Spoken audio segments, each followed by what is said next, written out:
అదే RTV app వార్తల్ని క్షణాల్లో చదివే అవకాశం ఉంటుంది. ఒక న్యూస్ పేపర్, ఒక టెలివిజన్ ఛానల్ మీ చేతుల్లో ఎప్పుడూ ఉంటాయి.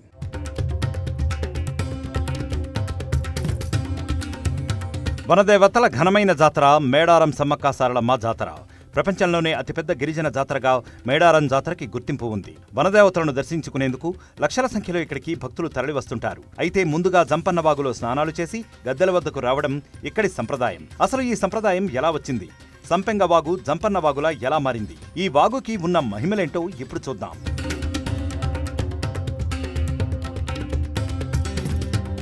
జాతర సమయంలో సమ్మక్క గద్దెల వద్ద ఎంతమంది జనం ఉంటారో జంపన్న వాగు దగ్గర అంతే మంది ఉంటారు. ఎటు చూసినా జనమే కనిపిస్తారు. అమ్మవార్లను దర్శించుకునేందుకు ముందుగా ఈ వాగులో స్నానాలు చేసి ఆ తర్వాత మొక్కులు తీర్చుకుంటారు. అలా చేస్తే అమ్మవారి చల్లని చూపు తమపై ఉంటుందని భక్తుల నమ్మకం. అయితే జంపన్న వాగుని ఒకప్పుడు సంపెంగ వాగు అని పిలిచేవాళ్లు. ఆ తర్వాత జరిగిన కొన్ని పరిణామాలతో సంపెంగ వాగు కాస్త జంపన్న వాగుగా మారింది. దానికి సంబంధించి పెద్ద చరిత్రే ఉంది.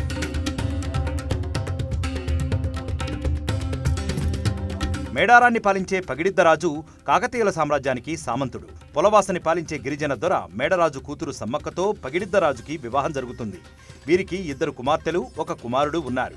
సారలమ్మ, నాగులమ్మ కుమార్తెలైతే జంపన్న కుమారుడు. సారలమ్మని గోవిందరాజుకి ఇచ్చి వివాహం చేస్తారు.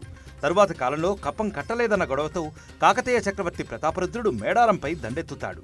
ఆ యుద్ధంలో పగిడిద్దరాజు ఆయన సైన్యంతో పాటు భార్య సమ్మక్క, పిల్లలు అంతా యుద్ధం చేస్తారు. ఈ పోరులో పగిడిద్దరాజు, గోవిందరాజు, నాగులమ్మ యుద్ధక్షేత్రంలోనే చనిపోతారు. అప్పటికే తీవ్ర గాయాలతో ఉన్న జంపన్న తమ ఓటమిని ఒప్పుకోలేక, శత్రువుల చేతిలో చావడం ఇష్టం లేక వెళ్లి సంపెంగ వాగులో దూకి ఆత్మహత్య చేసుకుంటాడు.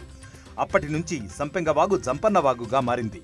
మరోవైపు సమ్మక్క సారలమ్మ వెనుక కత్తులు దిగినా నడుచుకుంటూ చిలకలగుట్ట వద్దకు వెళ్లి అదృశ్యమవుతారు. అక్కడే కోయదొళ్లకు పుట్టపై ఒక కుంకుమ భరిణ కనిపిస్తుంది. అప్పటి నుంచి ప్రతి 2 ఏళ్లకోసారి ఈ జాతర నిర్వహించడం ఆనవాయితీగా మారింది.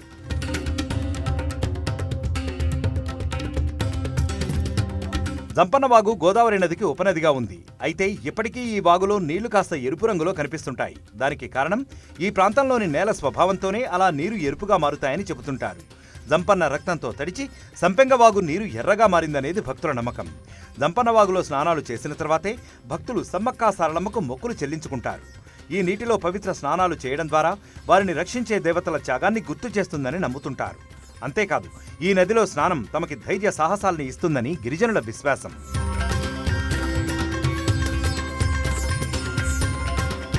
మరిన్ని వీడియోస్ కోసం ఛానల్ ని సబ్స్క్రైబ్ చేయండి. లేటెస్ట్ అప్డేట్స్ కోసం వాట్సాప్ ఛానల్ ని ఫాలో చేయండి.